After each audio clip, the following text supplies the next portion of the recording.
Jesús dijo: yo soy el camino, la verdad y la vida. Nadie viene al Padre si no es por mí. Juan 14:6. Para que usted vaya entendiendo el señorío de Jesucristo, en la antigua sociedad grecorromana, sabe que existían los esclavos. La gente, los amos tenían esclavos. Y así viene por generaciones. Desde el comienzo de la creación habían amos y habían esclavos. ¿Y qué pasaba con un esclavo? El esclavo siempre estaba sujeto a su amo. ¿Por qué? Porque era su señor. Los esclavos tenían que hacer lo que se les decía, se les compraba con precio y ellos estaban sujetos a servidumbre. Los esclavos tenían que ser fiel y ya no vivían la vida a su manera, sino que tenía alguien que los gobernaba. Es así mismo, para que usted entienda, nosotros debemos de estar bajo el señorío de Cristo Jesús. Debemos de entender que tenemos un Señor, y cuando hay un Señor es que Él manda, es que Él gobierna, y que nosotros como sus siervos tenemos que hacer la voluntad del Dios Todopoderoso. ¿Cuántos pueden decir esta noche: Jesucristo es el Señor de mi vida?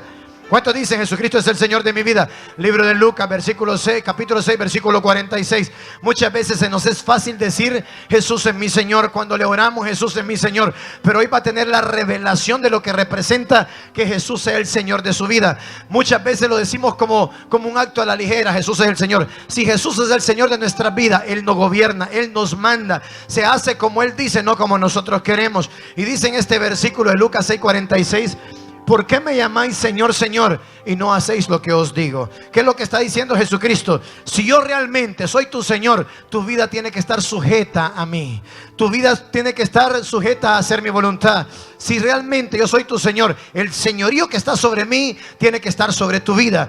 ¿Qué señorío? Es que Él manda sobre todas las cosas. ¿Y qué es el siervo? Es que se sujeta ante el señorío de Cristo Jesús. ¿Alguien va conmigo y entiende? ¿Qué es lo que significa ser dueño y señor de una persona? Para poder entender que la frase que dice ahí: me llamáis Señor, Señor, para poder entender que Jesucristo es el Señor de nuestras vidas, debemos de comprender primero dos significados. Uno, ¿qué es el Señor? Y dos, ¿qué es un siervo? ¿Qué es el Señor? La palabra Señor viene de la expresión griega kurios, y es una expresión territorial que incluye los siguientes significados. Uno, un Señor es dueño y amo. Jesucristo es el dueño y amo de nosotros. Es uno que posee derechos sobre la propiedad, que posee sobre los bienes y aún sobre personas. Cuando usted dice: ese carro yo ya lo pagué cash, ¿de quién es ese carro? ¿De quién es si usted lo compró y usted pagó? ¿De quién es? Es suyo, es de su propiedad. Cuando preguntan: ¿quién es el dueño de este carro? Usted dice: yo soy el dueño del carro.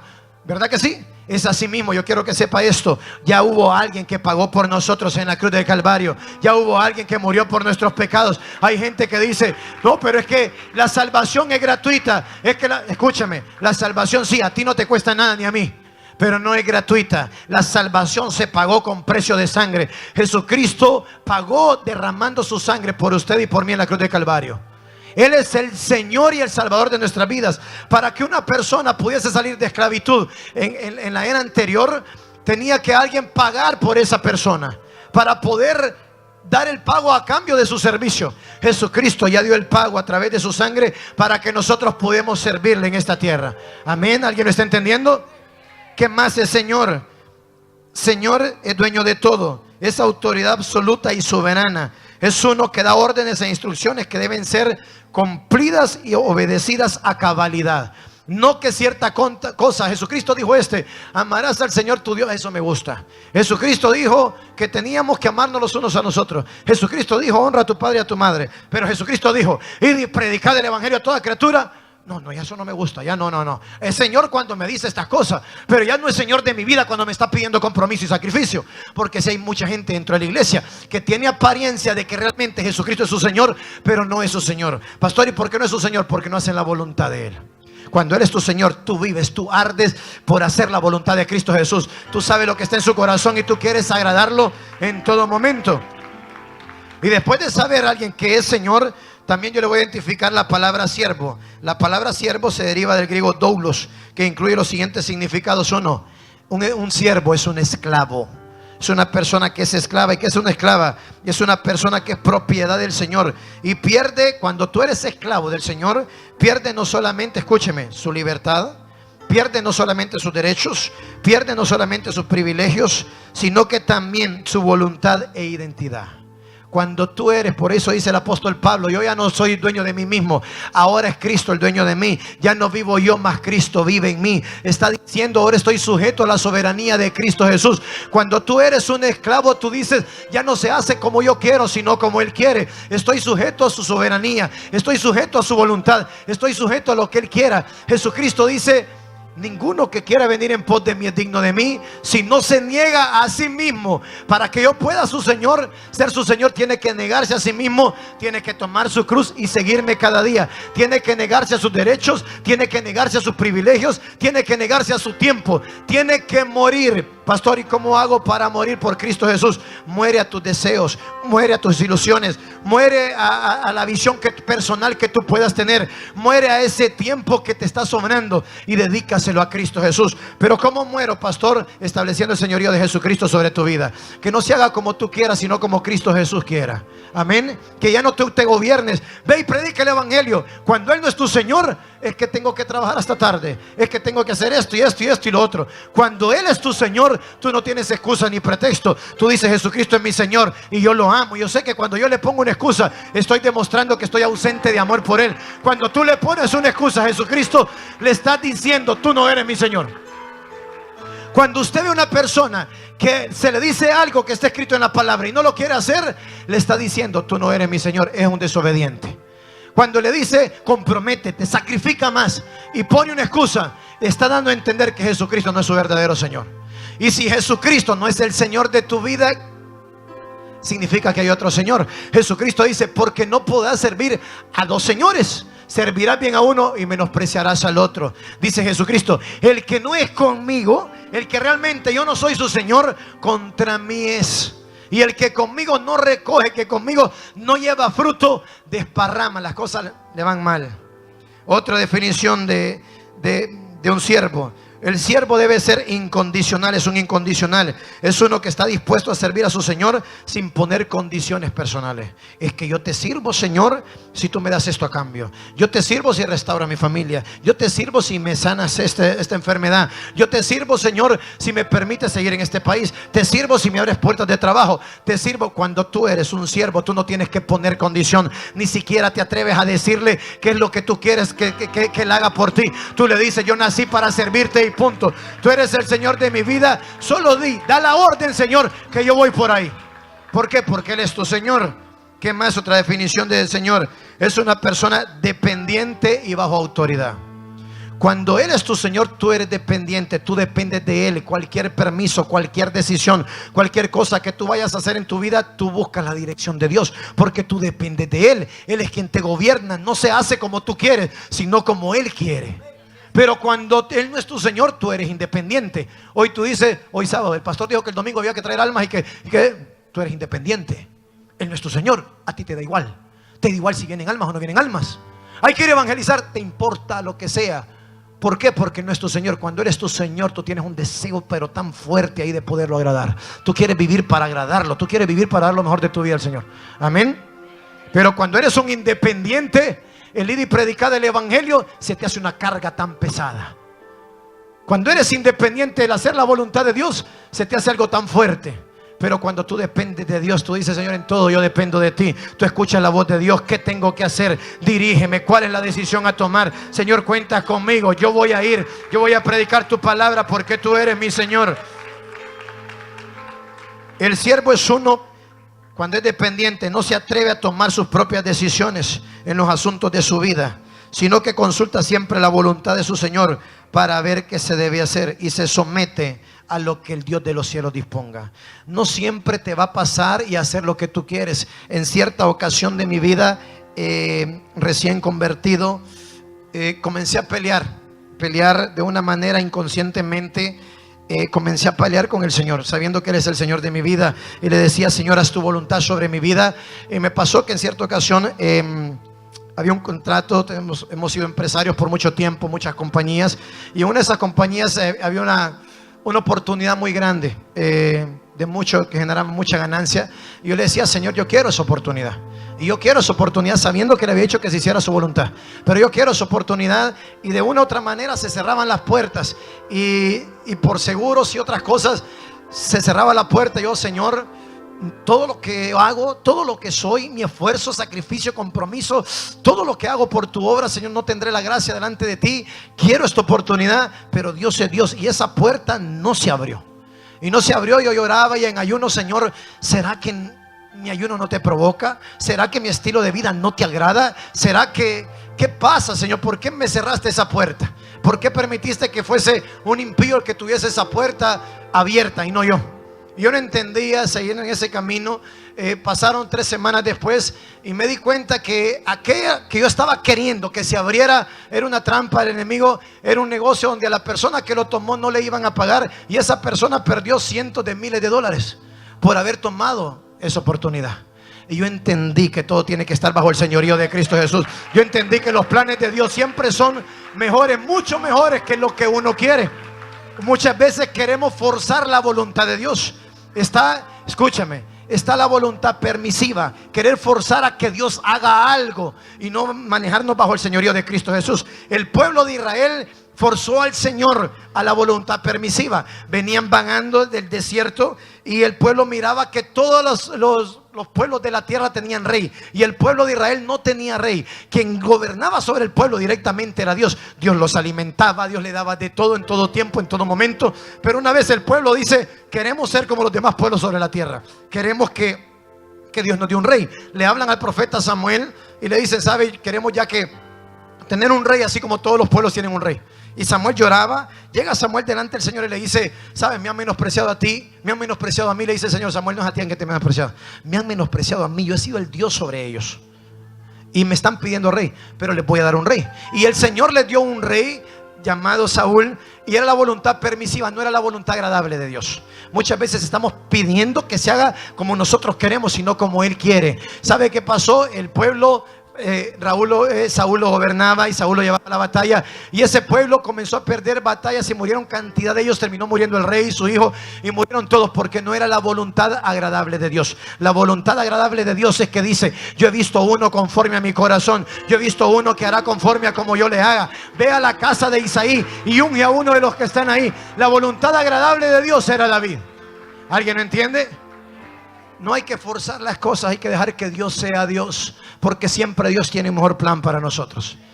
Y me ha pasado que en esos momentos argumentar, yo no sé si le ha pasado a usted, y me pasó hace muchos años: Señor, ¿por qué no se abre esta puerta? ¿Será que? Pero Dios es Dios y siempre tiene un mejor plan para nosotros. Libro de Juan capítulo 5 versículo 30. No puedo yo hacer nada, dice Jesucristo. Mire, Jesucristo, cuando le estoy hablando de siervo, Jesucristo sujetado a la soberanía de nuestro Dios. Y dice Jesucristo, libro de Juan capítulo 5 versículo 30: no puedo yo hacer nada por mí mismo. Según oigo, así juzgo, y mi juicio es justo, porque no busco mi voluntad. Él dice: estoy sujetado al señorío de mi Padre, sino la voluntad del que me envió, la del Padre. Jesucristo, para poder establecer el señorío sobre nosotros, Él identificó señorío. El señorío sobre Jesucristo es el señorío del Padre. Razones por las cuales Jesucristo es el Señor de nuestras vidas. 1, porque Jesucristo existía desde siempre como Dios. ¿Dónde dice eso, pastor? Libro de Juan capítulo 1 versículo 1. En el principio era el Verbo, y el Verbo era con Dios, y el Verbo era Dios. Jesucristo existe desde siempre, por eso Él es nuestro Señor. Jesucristo, iglesia, aprenda, tenía una posición, tenía poder, una posición privilegiada desde siempre en la eternidad. 2, otra razón por la que Jesucristo es nuestro Señor: Jesús se despojó a sí mismo y se humilló, buscando hacer la voluntad del Padre. ¿Qué culpa tenía Jesucristo de nuestros pecados? ¿Qué culpa tenía Jesucristo de nuestra inequidad? ¿Qué culpa tenía Jesucristo de que el mundo se estuviese perdiendo en delitos y pecados? Pero el Padre tenía un mejor diseño. El Padre tenía una estrategia escondida. ¿Cuál es la estrategia de Dios? Juan 3:16. Porque de tal manera Dios amó al mundo, a usted, a mí, a las personas que están allá afuera. ¿Qué hizo? ¿Cuál es la estrategia? Que ha dado a su Hijo unigénito. Lo que el Padre le está diciendo a Jesucristo: estoy viendo que la humanidad se me pierde. Ciertamente hay miles y miles y millones de querubines, de serafines, de ángeles, de arcángeles que yo pudiese dar en propiciación por ellos. Pero el Señor le dice: ¿sabes qué? Pero como yo amo al mundo, como yo amo la humanidad, y como sé dar lo mejor y no solo decir que amo, voy a sacrificarte a ti, hijo. y Jesucristo a la diestra. ¿Qué culpa tenía Jesucristo? ¿Qué culpa tenía por nuestros pecados? Pero como no se gobierna a sí mismo, sino que está bajo la soberanía del Padre y el señorío del Padre, Jesucristo se negó a ser Dios como a cosa que aferrarse, y vino a la tierra, bajó de categoría, de estar allá con Dios, de ser Dios mismo, a venir a hacerse humano y venir y pagar el precio por usted y por mí. ¿Por qué lo hizo? Por amor y por sujeción a la voluntad del Padre. Amén. ¿Dónde dice la palabra? Libro de Filipenses capítulo 2 versículos 5 al 7. Haya pues en vosotros este sentir que hubo también en Cristo Jesús, el cual siendo de forma de Dios, haya en usted y en mí, en nosotros, el sentir que hubo en Jesucristo. No me importa, Jesucristo no estaba buscando corona, ni recibimiento, ni fama, ni gloria, ni nada, sino el sentir de humillarse, el sentir de servir, que siendo semejante a Dios, forma de Dios, no estimó el ser igual a Dios como a cosa que aferrarse. Le pudo haber dicho al Padre: pero yo soy, tú y yo somos unos, Padre, ¿cómo me vas a mandar a mí? Puedes mandar arcángeles o ángeles o serafines, querubines, ¿cómo me vas a mandar a mí? No le importó. El Padre dio la orden y el Hijo se sujetó a la orden. No estimó como a cosa que aferrarse, sino que se despojó a sí mismo, tomando forma de siervo, hecho semejante a los hombres. Qué amor. Él nos da el ejemplo. Primeramente, Él se sujeta a la soberanía de Dios, se sujeta a la voluntad de Dios, y ahora Él es el Señor y Salvador de nuestras vidas. Él pagó por nosotros en la cruz del Calvario. Tenemos un Señor y tenemos un Salvador. Amén. Hay alguien que dice: yo tengo un Señor y Salvador, y se llama Jesucristo. Otra razón por la que Jesucristo es nuestro Señor: porque Jesús tuvo una obediencia absoluta para con el Padre. Filipenses capítulo 2 versículo 8 al 11. Y estando en la condición de hombre, se humilló a sí mismo, haciéndose obediente hasta la muerte. No cualquier muerte, muerte de cruz. Por lo cual Dios también le exaltó hasta lo sumo, y le dio un nombre que es sobre todo nombre, para que en el nombre de Jesús se doble toda rodilla de los que están en los cielos y en la tierra y debajo de la tierra, y toda lengua confiese que Jesucristo es el Señor, para gloria de Dios Padre. Jesucristo fue obediente, no escatimó dar su vida por amor a nosotros. Otra razón por la que Jesucristo es nuestro Señor: Jesús pagó el precio por nuestras vidas. Libro de Isaías capítulo 53 versículo 5. Jesús pagó el precio por nuestras vidas. Dígale que está a la par: Jesús pagó por ti. Vamos, dígaselo: Jesús pagó el precio por ti. Mas Él herido fue por nuestras rebeliones, molido por nuestros pecados. El castigo de nuestra paz fue sobre Él, y por su llaga fuimos nosotros curados. Él pagó. ¿Por qué pagó? No solo por nuestra salvación. Jesucristo pagó por nuestros pecados. Pagó, cargó la paz sobre Él. Por su llaga fuimos nosotros curados. Él pagó por nuestra rebelión, por nuestra iniquidad. Otra razón por la que Jesucristo es nuestro Señor: Jesús tiene autoridad en el mundo espiritual. Dígale que está a la par, no estamos solos. Jesús está con nosotros. Primera de Pedro capítulo 3 versículo 22. Quien habiendo subido al cielo está a la diestra de Dios, y a Él están sujetos ángeles, autoridades y potestades. Jesucristo subió al cielo y volvió a gobernar, volvió a poseer, volvió a tomar autoridad. Dice la palabra que estando sentado a la diestra del Padre, ¿quiénes están sujetos a Él? Los ángeles, las autoridades, los potestades. Otra razón por la cual Jesucristo es nuestro Señor: porque tiene toda autoridad sobre todo ser humano, al igual que lo tiene sobre todo en lo espiritual y en lo natural, y sobre todo demonio también. Libro de Filipenses capítulo 2 versículo 10. Para que en el nombre de Jesús se doble toda rodilla de los que están en los cielos y en la tierra y debajo de la tierra.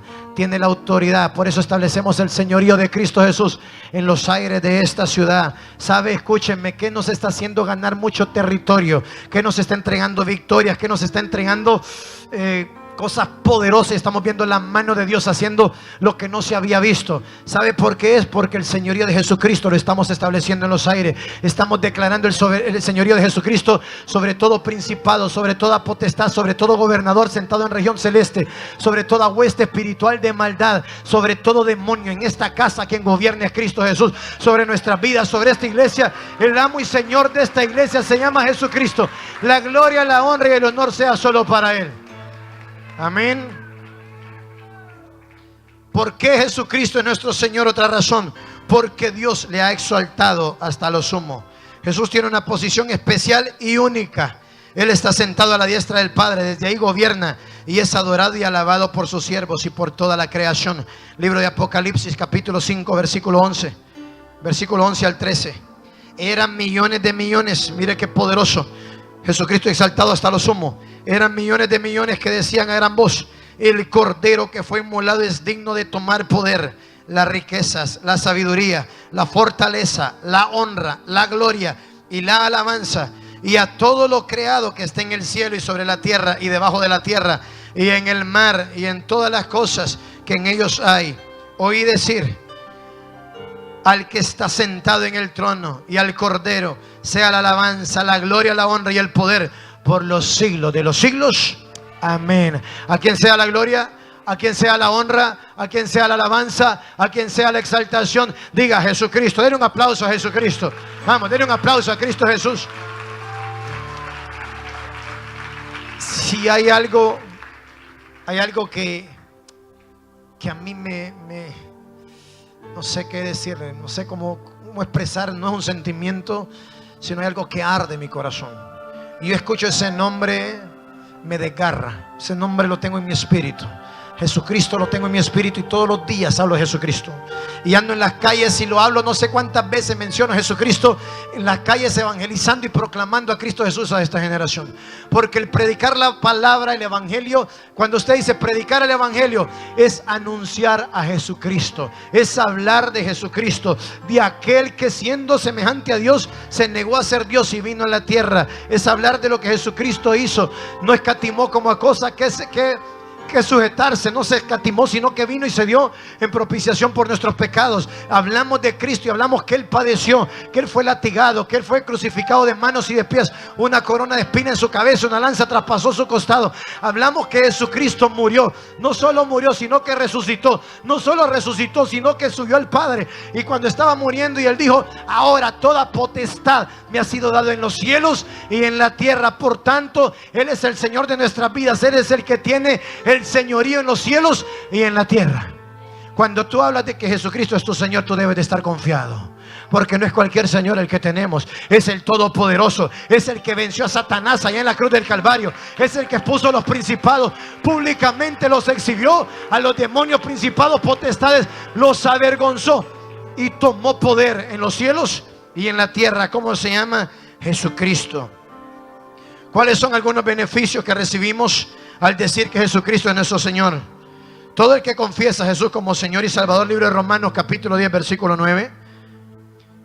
Todo el que confiesa a Jesucristo como Señor y Salvador, los hijos de Dios lo confesamos, aunque otros muchos lo desconozcan. Pero dice la palabra del Señor que si confesares con tu boca que Jesús es el Señor y creyeres en tu corazón que Dios le levantó de entre los muertos, serás salvo. Está hablando de establecer el señorío de Jesucristo en tu vida, de darle el derecho legal. Cuando hacemos el llamado en este lugar, siempre primero el arrepentimiento, el pedir perdón por los pecados y el establecer el señorío. Y reconozco, Señor, a Jesucristo como Señor y Salvador de mi vida. Cuando tú dices eso, estás estableciendo el señorío de Cristo Jesús sobre tu vida. Le estás dando el derecho legal y diciéndole: tú eres el Señor, tú eres quien me gobierna, tú eres quien me manda.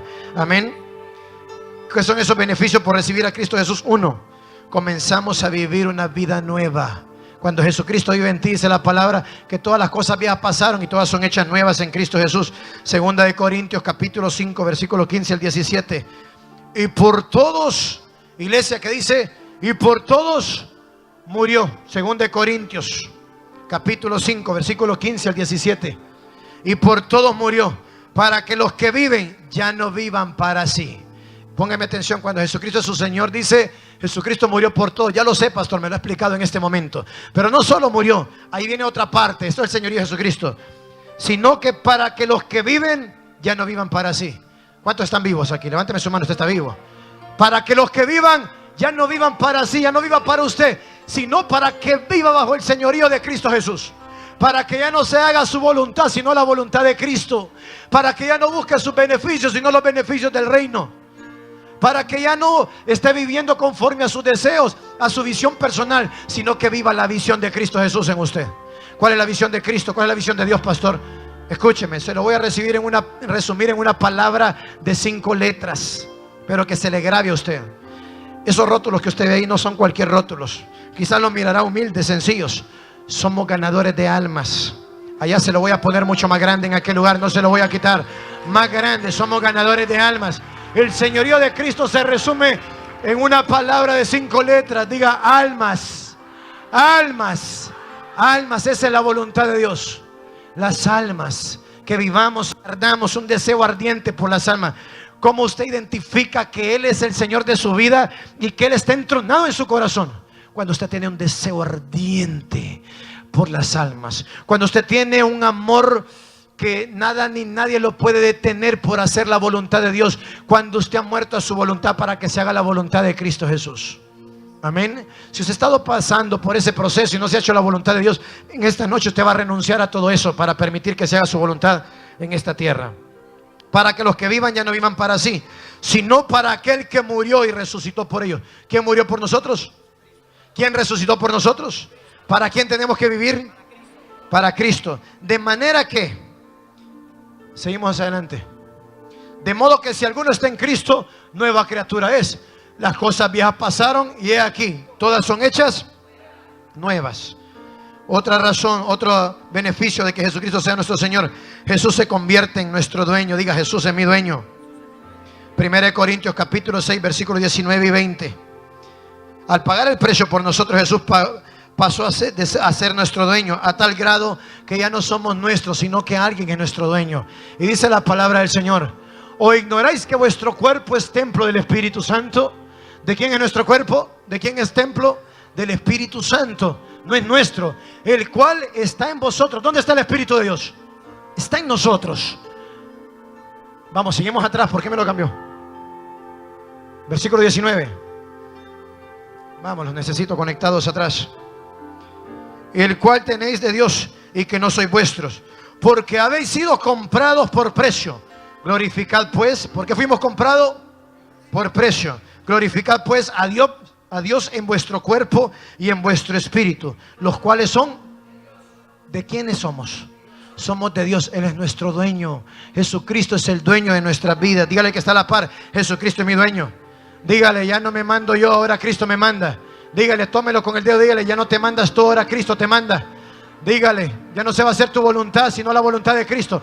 Vamos, profetícele, y al hacer la voluntad de Cristo vas a ver la gloria de Dios en tu vida. Al ver la voluntad de Cristo vas a ver los mejores momentos, tu mejor temporada de venir. Declárese en el nombre de Jesucristo. Cuando decimos que Jesucristo es nuestro Señor, Él nos toma de la mano y nos saca de la esclavitud. Segunda de Corintios capítulo 10, versículo 5. Ya no somos propiedad del diablo, sino que le pertenecemos a Dios. Por eso debemos guardarnos para Él. Aún nuestros pensamientos deben de ser puestos bajo su señorío. Iglesia, esto es algo muy fuerte. La mente es un campo de batalla muy fuerte, muy fuerte, muy fuerte. El enemigo nunca va a estar tranquilo. Yo le apercibo al liderazgo, a los supervisores, a los líderes. Hay huestes de maldad en lo espiritual y están operando. ¿Y qué son esas huestes de maldad? Son aquellos que tienen un rango espiritual muy fuerte, que son asignadas a personas específicas, a personas que le están haciendo daño a las tinieblas. Las huestes espirituales de maldad se conectan con los gobernadores que están sentados en regiones celestes. El principado que opera sobre el lugar determinado manda señales, trabajan en orden. ¿Y cuál es la señal? Es querer detener a aquella persona que está avanzando el reino de Dios. Querer detener a aquel loco que se ha levantado en una generación para poder hacer cosas grandes en el nombre de Cristo Jesús. Todo eso viene cuando alguien está lleno del señorío de Cristo. Viene el enemigo a querer frenar y querer contener lo que aquella persona va a provocar bajo el señorío de Cristo. Toda persona que está bajo el señorío de Cristo es una persona que ya no vive ella, que Cristo la manda. Y esa persona no solo es un candidato, sino que es una persona que está disponible para ser usada por Dios. Y cuando Dios la encuentra, hace cosas locas con esa persona. Cuando Dios encuentra a alguien que está sujeto a su señorío, lo que le espera es una gloria de Dios. Dios hace y usa personas que están bajo su señorío para establecer su reino donde quiera que se paren. Y el enemigo, como le digo, desde el principado envía la potestad con los gobernadores que están sentados en las regiones celestes, y les sueltan la señal a la hueste de maldad, a las huestes espirituales de maldad. Y ahí comienza una batalla en la mente. La hueste de maldad comienza a minar, comienza a querer destruir. ¿Por qué? Porque la destrucción del hombre o de la mujer viene en la mente. Y la hueste de maldad comienza a enviar señales y no para, de día, de noche, mientras duerme y en todo momento a querer enviar a la mente. Porque si la mente se debilita, ¿cómo comienza el pecado? ¿De dónde se origina? De la mente. Y de la mente viene y baja al corazón. Y cuando baja el corazón, esa concupiscencia baja y comienza y da luz el pecado. Y el pecado da luz la muerte. Ministerio Internacional Jesús el Salvador. Si este mensaje ha tocado tu vida, te invitamos para que lo veas completo siguiendo nuestro enlace. Ministerio Internacional Jesús el Salvador.